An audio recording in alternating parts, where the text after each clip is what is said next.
నమస్కారం, Shilpa TV news కి స్వాగతం. నంద్యాల జిల్లా గోస్పాడు మండలం తేళ్లపూరి గ్రామ సచివాలయ సెక్రటరీ అయిన బొప్పా సుజాత ప్రమాదవశాత్తు జరిగిన ఘటనలో తలలో రక్తం గడ్డకట్టి బ్రెయిన్ డెడ్ కావడం జరిగింది. అయితే తాను ఈ లోకాన్ని విడిచి వెళ్లిపోతూ 8 మందికి అవయవ దానం చేసి వారి జీవితాల్లో వెలుగులు నింపింది. నంద్యాల జిల్లా నంద్యాల మండలం గుంతనాల గ్రామానికి చెందిన బొప్ప నాగేంద్ర పుల్లమ్మ దంపతుల కుమార్తె బొప్ప సుజాత గోస్పాడు మండలం తేళ్లపూరి గ్రామ సచివాలయంలో సెక్రటరీగా విధులు నిర్వహిస్తూ ఉండేది. అయితే విధుల్లో భాగంగా పసురపాడు గ్రామం నుండి తేళ్లపూరి సచివాలయానికి వస్తున్న క్రమంలో మార్గం మధ్యలో స్కూటీపై వెళ్తుండగా తన పక్క నుండి వేగంగా ఓ కారు వెళ్లడం జరిగింది. దీంతో కొంత ఆందోళన చెందిన సుజాత అదుపు తప్పి కింద పడడం, తలలో రక్తం గూడు కట్టుకొని అటు తర్వాత బ్రెయిన్ డెడ్ కావడం జరిగింది. ఇదిలా ఉంటే సుజాత గ్రూప్ 2 పరీక్షలకు హైదరాబాద్ లో 2 నెలలు శిక్షణ తీసుకుని తిరిగి తాను విధుల్లో చేరిన కొద్ది రోజులకు ఇలాంటి దురదృష్టకర సంఘటన జరగడం కుటుంబ సభ్యులను, గ్రామస్తులను ఎంతో కలిచివేసింది. సుజాత మరణం వృధా కారాదని తలచిన ఆమె తల్లిదండ్రులు బొప్ప నాగేంద్ర పుల్లమ్మలు తన కుమార్తె సుజాత అవయవాలు దానం చేసేందుకు నిర్ణయాన్ని తెలిపారు. సుజాత శరీరం నుండి 8 అవయవాలను సేకరించి మరో 8 మంది జీవితాలలో వెలుగులను నింపింది. కర్నూలు కిమ్స్ ఆసుపత్రిలో సుజాత అవయవాలను దానం చేయడం జరిగింది. ఈ విధంగా అవయవ దానం చేయడం నంద్యాల జిల్లాలో మొట్టమొదటిసారని వైద్యులు పేర్కొన్నారు. అనంతరం గ్రామంలో ఆమె యొక్క పార్థివ దేహానికి అంత్యక్రియలు నిర్వహించారు. నంద్యాల మాజీ ఎమ్మెల్యే శిల్పా రవిచంద్ర కిషోర్ రెడ్డి ఆదేశాల మేరకు స్వర్గీయ సుజాత అంత్యక్రియలలో నంద్యాల జిల్లా ఉపాధ్యక్షుడు దాల్మిల్ అమీర్ బాషా, జిల్లా అధికార ప్రతినిధి అనిల్ అమృతరాజు, నంద్యాల జిల్లా వైఎస్ఆర్సీపీ మున్సిపల్ అధ్యక్షుడు టివై శివయ్య, వైఎస్ఆర్సీపీ నంద్యాల మండల అధ్యక్షుడు బసవేశ్వరారెడ్డి, మాజీ కౌన్సిలర్ లక్ష్మీనారాయణ మరియు వైఎస్ఆర్సీపీ నాయకులు కిరణ్ కుమార్, సాయిరాం రెడ్డి, భాస్కర్ రెడ్డి పాల్గొని ఆమె పార్థివ దేహానికి నివాళులర్పించి కుటుంబ సభ్యులకు తమ ప్రగాఢ సానుభూతిని వ్యక్తం చేశారు. సుజాత తన విలువైన అవయవాలు మరో 8 మంది జీవితాలలో వెలుగులు నింపడం ఎంతో గొప్ప విషయమని వారు అన్నారు. సుజాత మృతి ఎంతో దురదృష్టకరమైన సంఘటనని బాధాతప్త హృదయంతో తమ నివాళులను తెలిపారు.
శ్రీశైలంలో ఉంటారు. Srisailam red cross member.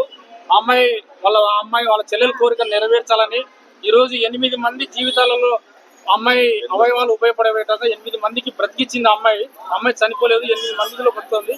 వాళ్ళ కుటుంబము ఇతరులకు సహాయం చేయాలని చెప్పేసి బ్రెయిన్ డెడ్ అయిన తర్వాత కూడా ఈ కార్యక్రమం సక్సెస్ చేయాలి, 8 మంది ప్రాణాలు కాపాడాలని దాదాపు 2 రోజుల పాటు వాళ్ళు ఈ యొక్క దాతలకు దొరికేదాకా, ఆపరేషన్ అన్ని సెట్టింగ్ అయ్యేదాకా సహకరించారు. వారందరికీ కూడా మా జిల్లా కలెక్టర్ గారు, జిల్లా రెడ్ క్రాస్ ప్రెసిడెంట్ రాజకుమారి మేడం గారు అడుగడుగున ఈ యొక్క మొట్టమొదటి మహిళ మనకు ఆర్గాన్ డొనేషన్ ఇచ్చారు. ఈ మహిళకు మన జిల్లా అధికారులందరూ హాజరు కావాలని చెప్పేసి మేడం గారు రెడ్ క్రాస్ తరఫున మా మేడం గారు పిలుపునిచ్చారు. మేడం గారికి కూడా మేము ధన్యవాదాలు తెలియజేస్తున్నాము. అలాగే ఈ యొక్క ఆర్గాన్ డొనేషన్ ఇచ్చి 8 మందిని కాపాడిన సుజాత గారికి మేము నివాళులు అర్పిస్తున్నాము. వారి కుటుంబ సభ్యులందరికీ కూడా చేయెత్తి మేము నమస్కారం తెలియజేస్తున్నాం. ఈ కార్యక్రమానికి సహకరించిన ఒక అవయవదాత ఇంత అద్భుతంగా నివాళులు పోలీస్ శాఖ వారు చాలా అద్భుతంగా సహకరించారు. అలాగే మేడం గారు, జిల్లా ఆఫీసర్స్, పంచాయతీ వారు, ఆర్డీఓ గారు, ఎంఆర్ఓ గారు అందరికీ, సిఎస్ఆర్ గారికి అందరికీ కూడా మేము రెడ్ క్రాస్ తరఫున ధన్యవాదాలు తెలియజేస్తున్నాము. సిస్టర్ కోరిక మేరకు మేము అవయదానం చేశాము.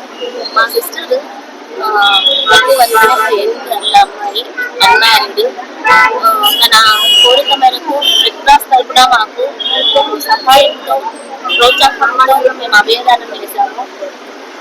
2 days అయినా కూడా అసలు మేము ఎక్కడ అప్రోచ్ అవ్వాలి, ఎలా చేయాలి అనేది మాకు ఆ టైంలో అర్థం కాలేదు. కాకపోతే నేను ఒక రెడ్ క్రాస్ మెంబర్ని, యాజ్ ఏ డాక్టర్గా వెంబడే రెసిడెన్స్ అనేది మనము సారు ఇలా చేద్దామమ్మా, ఇలా చేద్దామని ప్రోత్సాహంతో కర్నూలు గోవింద సార్ సహాయంతో మేము ఈ అవేదానం చేయగలిగాము. మాకు వెహికల్ కూడా ప్రొవైడ్ చేశారు. మా ఊరు వెళ్ళడం వరకు కూడా మాకు సహకారం అందించారు. మేము సర్వదా రెడ్ క్రాస్కి రుణపడి ఉంటాము. అయితే పౌర సూచనగా వారికి ధన్యవాదాలు చెప్తూ అదేవిధంగా మా డిపార్ట్మెంట్ తరఫున మేము ప్రోటోకాల్ అమర్ రహే సుజాత గారు, అమర్ రహే, అమర్ రహే సుజాత గారు, అమర్ రహే. మొట్టమొదటిసారిగా బ్రెయిన్ డెడ్ కావడంతో మరి గుంట్రాలకు చెందిన పంచాయత్ సెక్రటరీ సుజాతమ్మ గారు మరణించారు. మరి వారి అవయవాలన్నింటినీ కూడా ఈరోజు 8 మందికి దానం చేసి 8 మందికి ప్రాణం పోసి 8 మంది కుటుంబాల్లో వెలుగు నింపిన ఆ మహామూర్తికి మేము ఈ సందర్భంగా నివాళులర్పించుకుంటున్నాం. ఎందుకంటే ఇంత గొప్ప త్యాగం చేసి నంద్యాల జిల్లాలో మొట్టమొదటి మహిళగా పేరొందుకున్న సుజాత గారికి మరొకసారి మేము జోహార్లు తెలియజేసుకున్నాం. సుజాత గారు 6 నెలల కిందటనే మొన్న కాన్ఫరెన్స్ జరిగినాయి. ఆమె కానాలపల్లి నుంచి నేను తెల్లపూరికి వస్తానన్నా అని అడగడం జరిగింది. ఆమె ముందరాల గ్రామం తెల్లపూరి గ్రామానికి పక్కనే ఉంది కాబట్టి ఇక్కడికి వస్తానని అడిగింది. ఎందుకమ్మా ఇంత దూరం నువ్వు అక్కడ అంటే నేను గ్రూప్ 2 ప్రిపేర్ కావాలి, నేను ఖచ్చితంగా ఇక్కడ ఉండి మా నాన్నకు దగ్గర అవుతానని చెప్పడం జరిగింది. తర్వాత గ్రూప్ 2 కానీ ఆమె హైదరాబాద్కు పెట్టుకుంటే ఇవి కూడా నేను 2 నెలలు చేరిన 15 రోజులలోనే ఎంపీఓ గారితో చెప్పి ఆమెకు ఇప్పించడం కూడా జరిగింది. 2 నెలలు పోయి హైదరాబాద్ లో ఉండి వచ్చి మళ్ళీ జాబ్ చేరి 15 రోజులు అయింది. ఇప్పుడు సర్పంచ్ పనుల నిమిత్తమై హైదరాబాద్ నుంచి బండిలో వస్తూ బండి మీద నుంచి వెనుక కారు రావడంలో వెనుక కారు చెప్పడానికి ఆమె కొంచెం భయస్తురాలు, కొంచెం టెన్షన్ గా ఫీల్ అవుతారు కాబట్టి ఎగిరి కింద పడి ఆమెకు ఇదేంటి. కాబట్టి ఆమెకున్న కోరికల ప్రకారము ఆమెకున్న ఇబ్బందుల ప్రకారం అయితే చాలా ఉత్తమమైనది. మాకు ఉత్తమ కన్న బిడ్డ లాంటిది. ఆమె పోవడం చాలా ఇబ్బందికరంగా అసలు ఫస్ట్ రోజు హాస్పిటల్లో అడ్మిట్ అయ్యాలని రోజు చూడాలంటే కూడా కష్టమైన పరిస్థితి. ఆమెకు మా మండలం తరఫున మొత్తం మండల సెక్రటరీలందరూ అయితేనేమి, ఎంపీఓ అయితేనేమి ఒక డబ్బు కూడా పోగు చేసి మేము 2 లక్షల దాకా ఆమెకు ఇవ్వడం జరిగింది.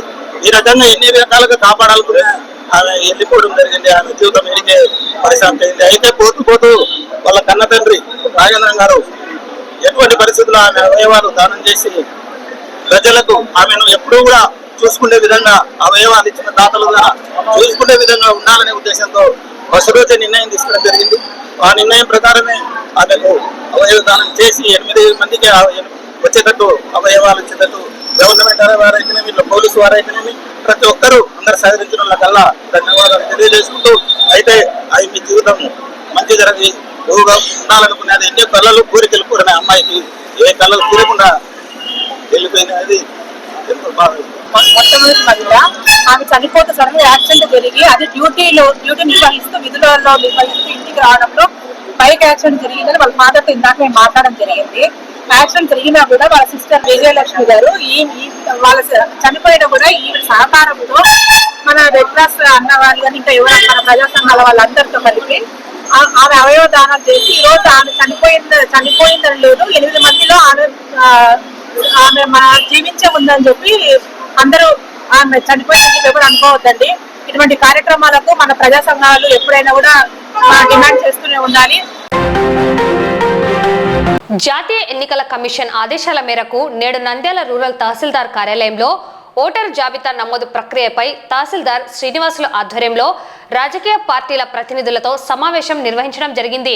ఓటరు జాబితాలో చేర్పులు, మార్పులు, తొలగింపులు తదితర విషయాలపై చర్చించి వాటిని సవరించేందుకు చర్యలు చేపట్టడం జరుగుతుందని అధికారులు తెలిపారు.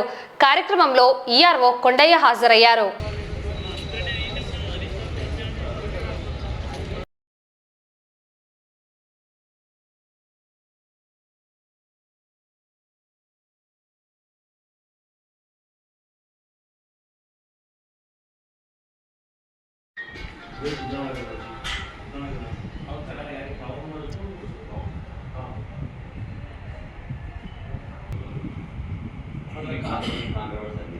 అదే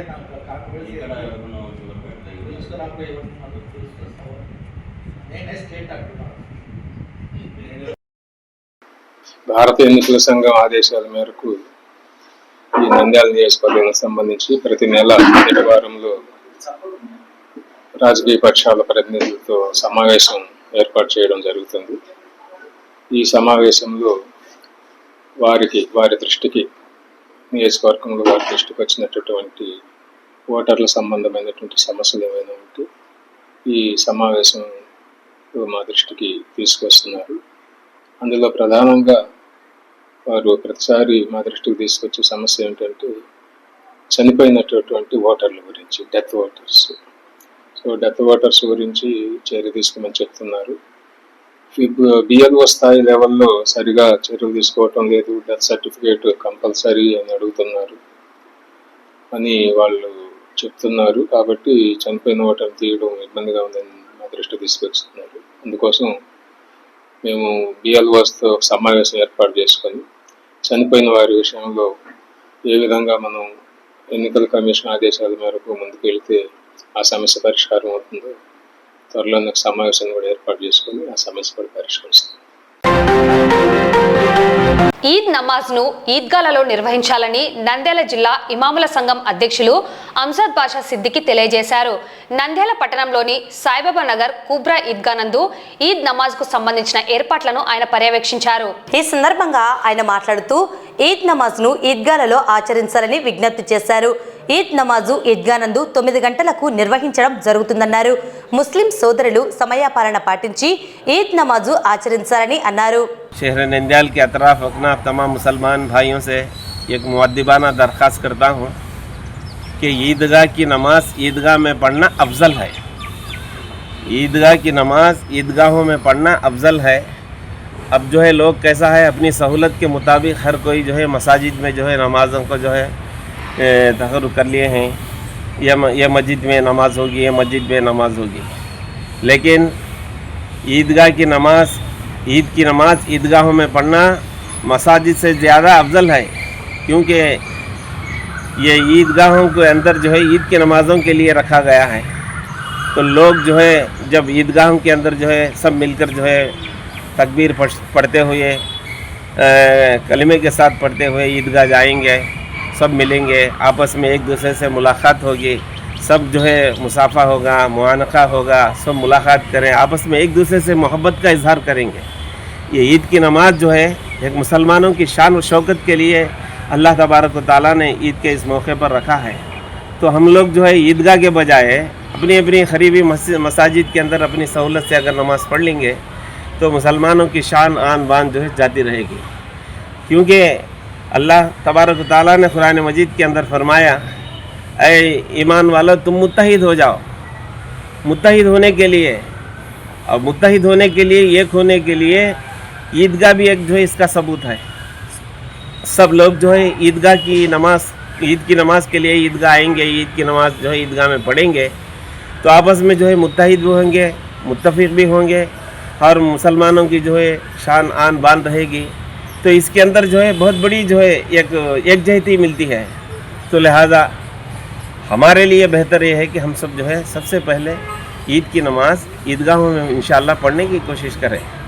जो ज़ईफ़ हैं, कमज़ोर हैं, ईदगाह नहीं आते हैं तो उनके लिए जो है सहूलत है कि जो है मसाजिद में पढ़ सकते हैं।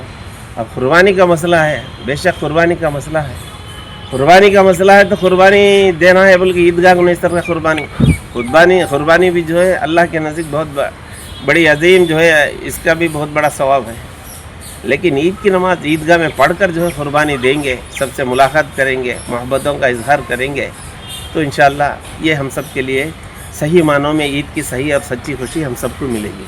अगर ईदगाह के अंदर ईद की नमाज 9 बजे इंशाअल्लाह पढ़ी जाएगी। ठीक वक्त में जो है आने की कोशिश करें इंशाअल्लाह और आते वक्त तकबीर तशरीफ़ पढ़ते हुए आएँ। ये तकबीर तशरीफ़ अल्लाह की जो है कलाम की बोली है, ये अल्लाह अकबर अल्लाह की तारीफ़ है इसके अंदर। ये तकबीर तशरीफ़ पढ़ते हुए आएंगे इंशाअल्लाह, ईदगाह में शिरकत करेंगे, ईद की नमाज़ पढ़ेंगे, एक तरफ से आएंगे दूसरे तरफ से जाएंगे, इसका भी बहुत बड़ा सवाब है। हर कदम पर जो है नेकी मिलती है। तो तकबीर तशरीफ़ जो है हमको आज अरफे के दिन 9वीं तारीख की सुबह की नमाज के बाद हर फ़र्ज़ नमाज के बाद जो है तकबीर तशरीफ़ चाहे जमात के साथ पढ़ो, चाहे इनफरादी में पढ़ो, तकबीर तशरीक पढ़ना हर मुसलमान मर्द औरत के लिए जो है फ़र्ज़ है। हमारे लिए ज़रूरी है कि 9वीं की सुबह से जो है 13वीं के असर तक हर नमाज के बाद तकबीर तशरीक पढ़ना है। రాష్ట్ర వ్యాప్తంగా నేటి నుండి ఈ నెల 30వ తేదీ వరకు 2025-26 డిఎస్సి పరీక్షలు ప్రారంభమయ్యాయి. ప్రతిరోజు 2 సెషన్లుగా పరీక్షలను ఆన్లైన్లో కంప్యూటర్ బేస్డ్ విధానంలో నిర్వహిస్తున్నారు.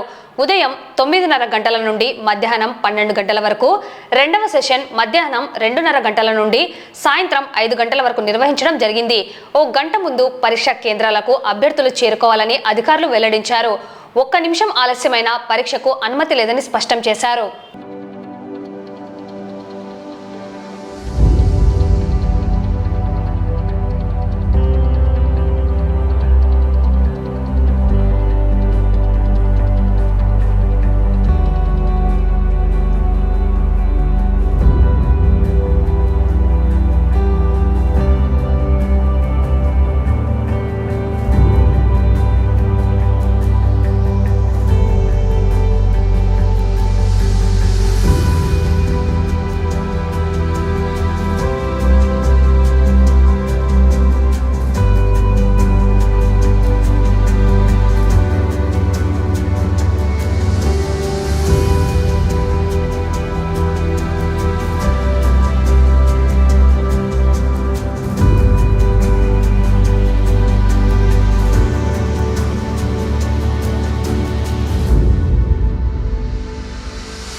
ఇండియన్ రిపోర్టర్స్ అసోసియేషన్ జిల్లా కార్యాలయాన్ని ఐరా రాష్ట్ర అధ్యక్షులు జయప్రకాష్ నారాయణ ఆధ్వర్యంలో నంద్యాల మున్సిపల్ కార్యాలయం పక్కన ఉన్న పిఏవి కాంప్లెక్స్ లో శుక్రవారం రాష్ట్ర మైనార్టీ సంక్షేమ శాఖ మరియు న్యాయశాఖ మంత్రి ఎన్ఎండి ఫరూక్ ముఖ్య అతిథిగా హాజరై ఘనంగా ప్రారంభించారు.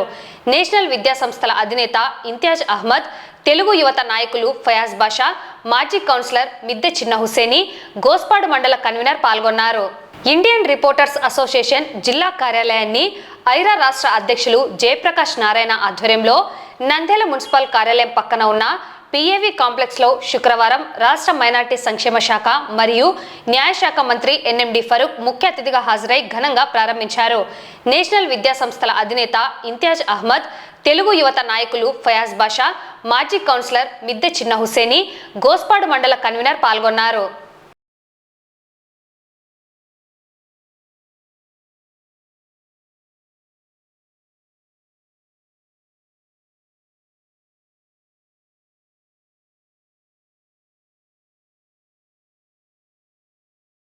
ఈరోజు ఇండియన్ రిపోర్టర్స్ అసోసియేషన్ అని చెప్పి నామకరణం చేసి మన రిపోర్టర్ల కర్తవ్యం బాధ్యతల గురించి చెప్పాల్సిన అవసరం లేదు.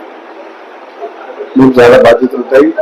ట్రాన్స్పరెంట్ గా ఇందాక టీచర్ గారు చెప్పినట్టు ట్రాన్స్పరెంట్ అనేది చాలా ముఖ్యమైనది రాజకీయాల్లో కానీ ప్రెస్ కానీ. ఎందుకంటే మీడియా ఒక మాట చెప్పిందంటే ఆయన చెప్పినట్టుగా టీచర్ గారు చెప్పినట్టుగా అది పేరే పైపోతుంది, కానీ తర్వాత దాన్ని రెక్టిఫై చేసుకోవాలంటే చాలా కష్టం. అది కూడా ఇన్స్టిట్యూట్ గురించి చెప్పడం జరిగింది. వ్యక్తిత్వం గురించి చెప్పడం కూడా చాలా ఒక పలానా వ్యక్తి తులసిరెడ్డి గారు, ఫరూక్ గారు, లేకపోతే ఇంతియాజ్ గారు అలా కార్యక్రమం చేశారని చెప్పి వైరల్ అయిన తర్వాత దాన్ని మళ్ళీ కడుక్కోవాలి మళ్ళీ చేసుకోవడం చాలా ఇబ్బందికరం. కాబట్టి ట్రాన్స్పరెంట్ గా మనకి ఏదైనా ఉంటే మీరు తెలియజేసి మీ మీద అభియోగం ఉంది, మీరు ఏదైనా ఉంటే మాకు తెలియజేయండి అని చెప్తే ఫాలో దట్. ఈ జర్నలిస్టు అసోసియేషన్ ను ఏర్పాటు చేయడంలో ముఖ్య ఉద్దేశం ఏంటంటే అర్హత కలిగిన ప్రతి పాత్రికేయులకు ప్రింట్ మరియు ఎలక్ట్రానిక్ మీడియా వారందరికీ కూడా అక్రిడేషన్లు ఇవ్వాలని మంత్రి గారికి సవినయంగా వేడుకుంటున్నాము. అదేవిధంగా ఎన్నో సంవత్సరాలుగా జర్నలిస్టులకు ఇళ్ల స్థలాలు లేక ఇల్లు లేక చాలా మంది అద్దె ఇళ్లలోనే నివాసం ఉంటున్నారు.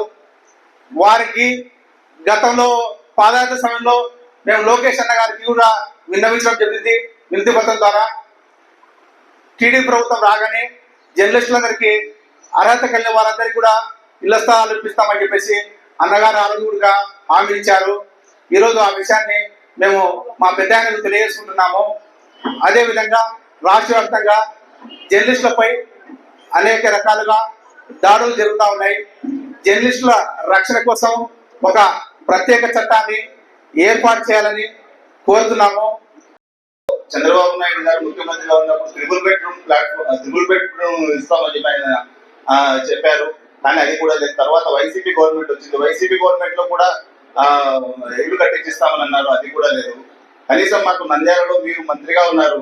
మీరు మంత్రిగా హయాంలో అయినా మాకు జర్నలిస్టులకు అందరికీ మా యొక్క హక్కులు కలిగజేస్తే మాకు చాలా సంతోషంగా ఉంటుంది సార్. మీరు ఇదే మేము కోరిన ఇవన్నీ మాకు నెరవేరిస్తే మీరే మాకు దేవునితో సమానంగా భావించుకుంటాం సార్. దయచేసి ఇవన్నిటిని మీరు ఒకసారి పరిశీలిస్తే చాలా బాగుంటుందని కోరుకుంటున్నాను. ఇండియన్ రిపోర్టర్స్ అసోసియేషన్ ఇది నేషనల్ స్థాయిలో ఉంది. ఈ ఇండియన్ రిపోర్టర్స్ అసోసియేషన్ జర్నలిస్టుల సంక్షేమానికి చాలా ప్రాధాన్యత ఇస్తుంది. జర్నలిస్టుల సంక్షేమం కోసం ఎన్నో పోరాటాలు కూడా చేసింది. ఈ జర్నలిస్టుల ప్రతి ఒక్కరు కూడా వారి సమస్యలను జర్నలిస్టులు ఈ ఇండియన్ రిపోర్టర్స్ అసోసియేషన్ నాయకుల దృష్టికి తీసుకొని వస్తే వారి సమస్యలకు కూడా పోరాటం చేస్తారు. అలాగే ఈ యొక్క కార్యక్రమానికి వచ్చేసిన పెద్దలందరికీ కూడా మరొకసారి నమస్కారం. మిత్రులారా, ఈరోజు నంద్యాల పట్టణంలో జిల్లా కేంద్రంలో ఇండియన్ రిపోర్టర్స్ అసోసియేషన్ తరఫున ఆంధ్రప్రదేశ్ సంబంధించిన ఈ యొక్క శాఖగా నేను ఇక్కడ ఆఫీస్ని ఏర్పాటు చేసుకోవడం ఎంతో ఆనందించదగిన విషయం కూడా చెబుతున్నాను. పత్రికా విలేకరులకు ఐక్యత అనేది చాలా అవసరము. ఐకమత్యంతో పారదర్శకంగా మనం ఉన్నప్పుడే ప్రజలకు సేవలు అందజేయగలము. తద్వారా ఈ సమాజానికి మీరు చికిత్స చేసిన వాళ్ళు అవుతారని చెప్పి కూడా ఆశాభావాలు వ్యక్తపరుస్తున్నాను. నదులు, కాలువలు, పర్యావరణ పరిరక్షణలో భాగంగా భారతీయ కిసాన్ నంద్యాల జిల్లా కార్యవర్గ సభ్యులు కుందు నది వెంబడి పర్యటించడం జరిగింది. పట్టణంలోని మురికి నీరు కుందులో కలుపుతున్నారని, గతంలో కుందు నది స్వచ్ఛమైన నీటితో జీవనదిగా ప్రవహించేదని, కానీ ప్రస్తుతం కాలుష్య కోరల్లో చిక్కుకొని త్రాగేందుకు మరియు పంట భూములకు ఇబ్బందిగా మారిందని భారతీయ కిసాన్ నంద్యాల జిల్లా కార్యవర్గ సభ్యులు పేర్కొన్నారు. అధికారులు చొరవ తీసుకుని కాలుష్య వ్యర్థాలు కుందులో కలవకుండా తగు చర్యలు తీసుకోవాల్సిందిగా భారతీయ కిసాన్ నంద్యాల జిల్లా కార్యవర్గ సభ్యులు కోరారు. ఇందులో భాగంగా నేడు జిల్లా కలెక్టర్ మరియు మున్సిపల్ కమిషనర్ను కలిసి పరిస్థితిని వివరించడం జరిగింది.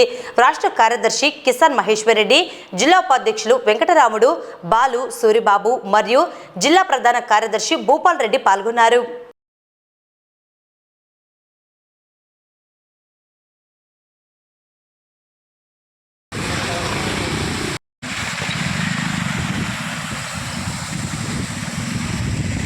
భారతీయ కిసాన్ సంఘ్ నంద్యాల జిల్లా ఈరోజు కుందు పరిరక్షణ కోసం దాని పరిరక్షణలో భాగంగా నంద్యాల మున్సిపాలిటీ నుంచి మురుగునీరును కట్టడి చేయాలనే ఉద్దేశంతో ఈరోజు జిల్లా కమిటీ సభ్యులతో కలిసి కుందు ప్రాంతాల్లో పర్యటించడం జరిగింది. దానిలో భాగంగా ఈరోజు నంద్యాల మున్సిపల్ కమిషనర్ గారికి, జిల్లా కలెక్టర్ గారికి వినతిపత్రం సమర్పించడం కోసం ఈరోజు బయలుదేరడం జరిగింది. దీనిలో ఈరోజు నంద్యాల స్మార్ట్ సిటీ కింద నంద్యాలకు గత 15 సంవత్సరాల నుంచి చాలా నిధులు వచ్చాయి. కానీ ఎక్కడే కానీ మురికినీరు రీసైక్లింగ్ చేయకుండా డైరెక్ట్గా కుందులో వదలడం వలన కుందు ప్రాంతం అంతా రైతులు కానీ పొలాల్లోకి వచ్చే నష్టం కానీ పశువులు కానీ జీవరాశులు కానీ చాలా ఇబ్బందికరంగా ఉంది. కాబట్టి కుందును పరిరక్షించాలనే ఉద్దేశంతో భారతీయ కిసాన్ సంఘ్ దీనికి ఒక అంకురార్పణ చేయడం జరిగింది. ఈ విషయమై అధికారులు పని మొదలు పెట్టేంత వరకు పెద్ద ఉద్యమ స్థాయిలో చేయాలనే సంకల్పంతో భారతీయ కిసాన్ సంఘ్ నిర్ణయించింది. ఈరోజు కుందు ఈ మురికి కాలువ కలవడంలో చాలా ప్రజలు ఇబ్బంది పడుతున్నారు. దానికోసం ఆ పని నిర్మూలించడానికి మేము భారత కిసాన్ సంఘ్ నడుము కట్టింది. ఇప్పుడు మేము చూసినప్పుడు చాలా ఘోరంగా ఉంది కుందు. దానివల్ల వాతావరణం చాలా కాలుష్యం అవుతుంది. పొలాలు కానైతేమి, దాంట్లో ఉండే జీవరాశులు అయితేమి, పశుపక్షాదులు అయితేమి అన్నిటికీ హానికరమే ఉంది. కాబట్టి ఆ కుందును పరిరక్షించాలిగా కోరుతున్నాము. కేంద్ర రాష్ట్ర ప్రభుత్వాలు చేపడుతున్న పీఎం సూర్యఘర్ పథకాన్ని వేగవంతంగా అమలు చేయాలని చీఫ్ మేనేజర్ ఆదిశేషయ్య కోరారు. ఈ సందర్భంగా స్థానిక విద్యుత్ శాఖ కార్యాలయంలో నంద్యాల జిల్లా పరిధిలోని 3 డివిజన్ల పరిధిలోని ఏడీఏలు ఏఈలతో సమావేశం నిర్వహించడం జరిగింది. ఈ నెల చివరిలోగా 10,000 కనెక్షన్లను పూర్తి చేయాలని తెలిపారు.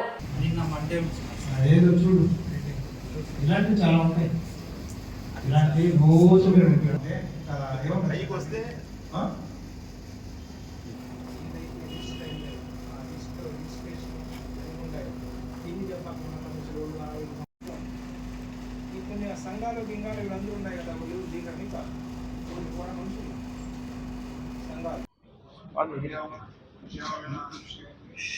ఈరోజు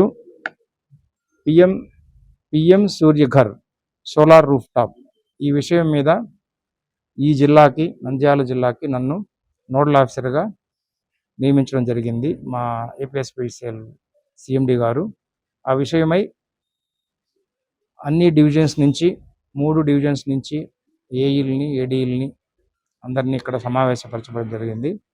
ఎందుకంటే నేషనల్ లెవెల్లో పిఎం సూర్యఘర్ అనేది చాలా ప్రతిష్టాకరమైనటువంటి సెంట్రల్ గవర్నమెంట్ ప్రాజెక్ట్. అది ఆ ప్రాజెక్టు మీద మాకు ఈ నెలలో 10,000 కనెక్షన్లు మీరు ఎలాగైనా సరే సోలార్ రూఫ్ టాప్ చేయాలని చెప్పేసి మాకు టార్గెట్ ఇవ్వడం జరిగింది. కలెక్టర్ గారు కూడా ఈ విషయం మీద మాకు కొన్ని సూచనలు ఇచ్చారు, సలహాలు ఇచ్చారు, ఇన్స్ట్రక్షన్స్ కూడా ఇచ్చారు. సో దాని మీద ఈ అవగాహన మనకు స్టాఫ్కి అందరికీ కలిగించాలని చెప్పి వాళ్ళకు ఉన్నటువంటి ఫీల్డ్ ప్రాబ్లమ్స్ ఎవరైతే వెండర్స్, బ్యాంకర్స్, కన్జ్యూమర్స్, సో వీళ్ళందరూ దీంట్లో ఇన్వాల్వ్ అయి ఉంటారు. వాళ్ళ సమస్యలు తెలుసుకొని వాళ్ళ సమస్యలను పరిష్కరించి ఏ విధంగా ఈ పథకాన్ని ముందుకు తీసుకొని పోయి ప్రోగ్రెస్ ఎలా చూపించాలి, దీన్ని ఎలా యాక్సిలరేట్ చేయాలి, ఇంతమందితో కోఆర్డినేషను ఎలా చేయాలి, ఎలాంటి అతుకులు బొంతలు లేనటువంటి సీమ్లెస్ ఆ ప్రాసెస్ని ఎలా చేస్తే సక్సెస్ అవుతాము, ఈ నెలాఖరికి మనం 10,000 కనెక్షన్లు ఎలా తీసుకొని వస్తాము అనే ఉద్దేశంతో ఈ సమావేశం ఏర్పరచబడింది. నంద్యాల పట్టణం మూలమఠంలో వెలిసిన శ్రీ భీమలింగేశ్వర స్వామి దేవస్థానం నందు ఈ నెల 8వ తేదీ ఆదివారం బాలాలయ జీర్ణోద్ధరణ మహోత్సవం నిర్వహించడం జరుగుతుందని ఆలయ కార్యనిర్వహణ అధికారి వేణునాథారెడ్డి తెలిపారు. కార్యక్రమంలో భాగంగా 7వ తేదీ ఉదయం మహాగణపతి పూజ, సంచగవ్య మేళనం, ప్రోక్షణ, రక్షణ ధారణ, ఋత్వీకరణం, వివిధ పూజా కార్యక్రమాలను నిర్వహించడం జరుగుతుందని తెలిపారు. 8వ తేదీ పూజలు, అభిషేకాలు, దీక్షా హోమాలు, మూల విగ్రహములతో ఉన్న కలశశక్తిని ఆవాహనం చేయటం కార్యక్రమాలను నిర్వహించడం జరుగుతుందని తెలిపారు. ఈ కార్యక్రమాలను గొట్టిముక్కల వెంకటరమణ శాస్త్రి అర్చకత్వంలో నిర్వహించడం జరుగుతుందని పేర్కొన్నారు. భక్తులు ఈ కార్యక్రమంలో పాల్గొని స్వామివారి కృపకు పాత్రులు కావాలని కోరారు.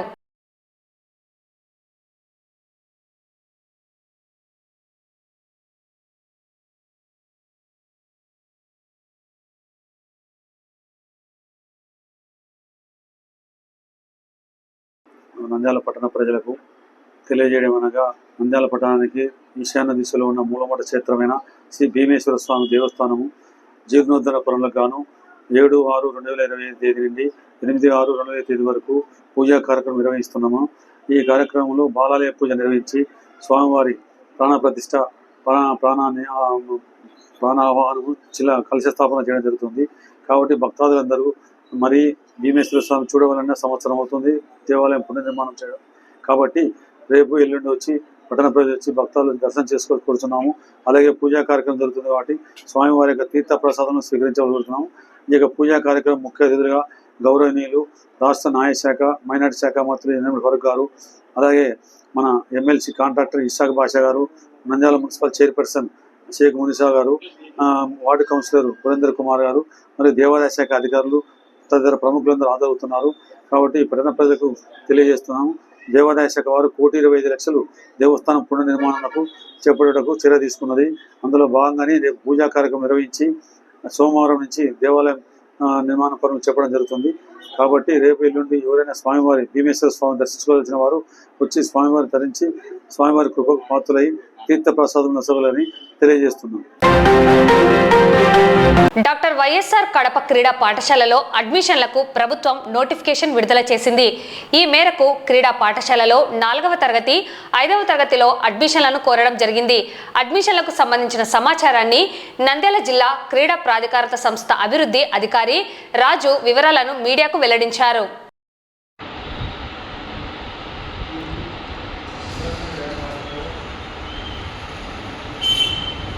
రాష్ట్ర ప్రభుత్వ ఆదేశాల మేరకు మరియు రాష్ట్ర క్రీడా ప్రాధికార సంస్థ వారు డాక్టర్ వైఎస్ఆర్ కడప జిల్లాలో క్రీడా పాఠశాలల కొరకు దరఖాస్తులను ఆహ్వానించడం జరిగింది. ఈ దరఖాస్తులు 4వ తరగతి మరియు 5వ తరగతి విద్యార్థులకు ఎంపిక కొరకు దరఖాస్తులు ఆన్లైన్ ద్వారా ఆహ్వానించడం జరిగింది. ఎవరైతే నంద్యాల జిల్లాలోని క్రీడాకారులు ఆసక్తి ప్రతిభ గల వారు 8 నుండి 10 సంవత్సరాల లోపు విద్యార్థులు 4వ తరగతికి, అదేవిధంగా 10 నుంచి 12 సంవత్సరాల విద్యార్థులు 5వ తరగతికి గాను ప్రవేశాల కొరకు వాళ్ళు దరఖాస్తులు చేసుకోవాల్సి ఉంటుంది. ఈ దరఖాస్తులు చేసుకున్న వాళ్ళు ఎవరైతే ప్రతిభ కనబరుస్తారో దేహదారుఢ్య పరీక్షలలో వారిని జిల్లా స్థాయిలో ఎంపిక చేసి రాష్ట్ర స్థాయిలో పంపించడం జరుగుతుంది. అదేవిధంగా రాష్ట్ర స్థాయిలో ఎవరైతే ఉత్తమ ప్రతిభ కనబరిచిన వాళ్ళు ఉంటారో వాళ్ళు డాక్టర్ వైఎస్ఆర్ కడప జిల్లాలోని స్పోర్ట్స్ స్కూల్లో ప్రవేశాలకు అర్హత సాధిస్తారు. ఈ నంద్యాల జిల్లాలోని ఆసక్తి గల క్రీడాకారులందరూ ఈ నెల జూన్ 19వ తేదీ లోపల వారి యొక్క దరఖాస్తులను ఆన్లైన్ ద్వారా పంపించవలసిందిగా కోరుతున్నాము. తదుపరి రాష్ట్ర స్థాయి సెలక్షన్స్, జిల్లా స్థాయి సెలక్షన్స్ జూలై 1వ తేదీ నుండి 3వ తేదీ వరకు నిర్వహించడం జరుగుతుంది. రాష్ట్ర స్థాయిలో శారీరక సామర్థ్య పరీక్షలు జూలై 10 నుంచి 11వ తేదీ వరకు రాష్ట్ర క్రీడా ప్రాధికార సంస్థ వారు ఎంపిక చేసినటువంటి క్రీడా ప్రదేశంలో విజయవాడలో కానీ గుంటూరు నాగార్జున యూనివర్సిటీలో కానీ ఈ ఎంపిక ప్రక్రియ జరుగుతుంది.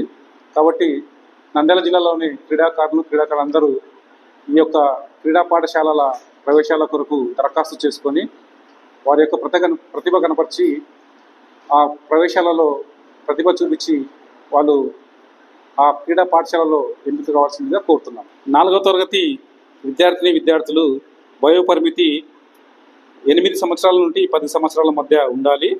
వాళ్ళు 1/4/2015, 31/3/2017 మధ్య జన్మించి ఉండాలి.